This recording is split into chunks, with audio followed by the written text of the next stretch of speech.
Guys है अब यहाँबाट चाहिँ हामीलाई एराउन्ड पोर्टर ड्राइभरले भनेअनुसार चाहिँ 30 मिनट्समा हामी माथि पुग्छौँ भनिरहेको छ।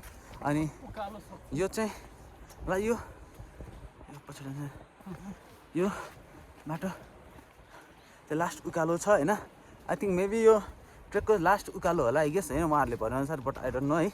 अनि त्यसपछि अब माथि 30 मिनट टु एराउन्ड 45 मिनट हामी बच्चाहरूलाई 45 मिनट जाँदाखेरि अब हिँड्न नसिनेहरूलाई 45 मिनट लाग्दा मेबी हामी 45 मिनटपछि माथि तेस्रो बाटोमा पुग्छौँ। बाटो एकदम डिफिकल्ट नै छ है।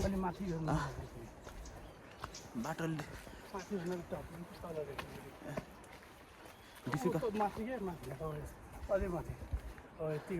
बाटो एकदम डिफिकल्ट छ ब्रो। हाम्रो रटन गयो होइन टाटाको एकमात्र बारिस है। अनि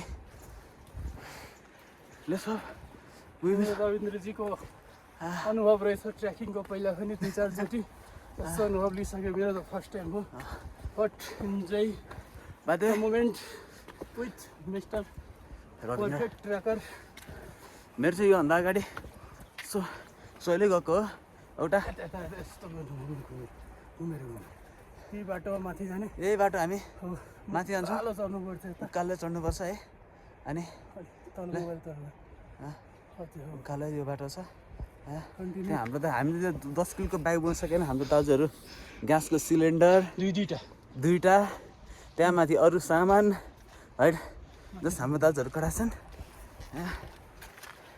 हामी 10 किलो पनि छैन होला ब्यागमा। आधी लुगा त तलै उसमै के अरे लोड के अरे ब्रो त्यसमा जस त्यसमा हामी राखेर आएको होइन।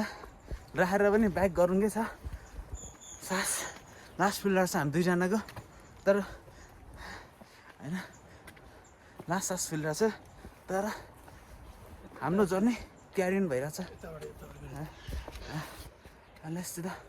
त्यो